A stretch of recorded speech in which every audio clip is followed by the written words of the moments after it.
भी मीडिया में स्वागत है सर आपका। जी, आपका शुभ नाम? अभय नारायण राय, सदस्य छठ पूजा समिति। ये छठ पर्व का महत्व बताते सर आप। देखिए, छठ महापर्व बिलासपुर में बहुत ही अच्छे ढंग से मनाया जाता है।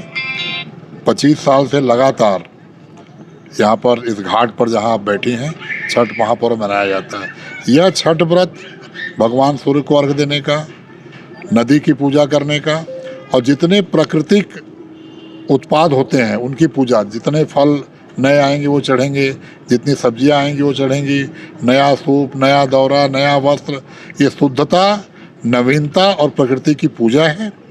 कल लगभग 36 घंटा निर्जला उपवास रहकर महिलाएं व्रत रखकर भगवान सूर्य को अर्घ देती हैं और अपने पुत्र पति के लिए कामना करती हैं। ये शुद्धता और प्रकृति के पूजा का ही ये महत्व इस छठ पर्व में होता है।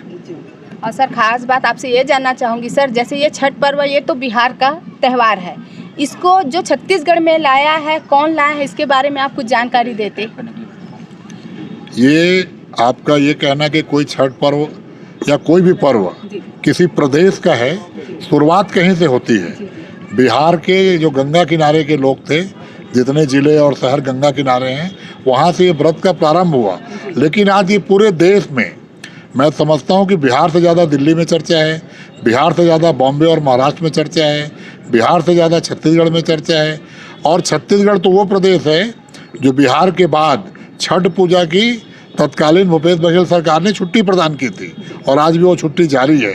तो आज सभी ग्लोबल वर्ल्ड में हम रह रहे हैं, पूरी दुनिया हमारी मुट्ठी में है, हम जहाँ चाहे वहाँ की बात कर रहे हैं। तो कोई भी पर्व है, और मैं आपको आश्चर्यजनक ढंग से बताऊँगा कि अमेरिका, जापान, फ्रांस, इंग्लैंड, जहाँ भी उत्तर प्रदेश, बिहार के लोग बैठे हैं, वहाँ छठ पर्व आज मनाया जाता है।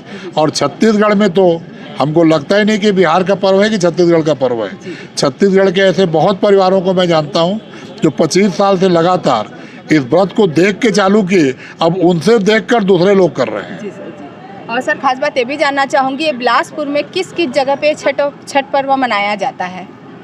बिलासपुर में जिस छठ घाट में हम लोग बैठे हैं, ये हिंदुस्तान का सबसे बड़ा स्थायी छठ घाट है। स्थायी का मतलब कि सारे भारत में, पटना में, बनारस में, दिल्ली में, सब जगह नदी किनारे अस्थायी छठ घाट बनाए जाते हैं, जो छठ के बाद हटा दिए जाते हैं। ये स्थायी छठ घाट है। इसके अलावा बिलासपुर की जनसंख्या को देखते हुए, छठ व्रतियों की संख्या को देखते हुए, छठ व्रत को देखने आने वालों को देखते हुए मरी माई मंदिर, तिफरा, रिवर व्यू, मंगला, धोरीपारा, लगभग 12 से 15 जगहों में भीड़ रहती है और छठ घाट पर छठ की पूजा होती है। जी, धन्यवाद सर।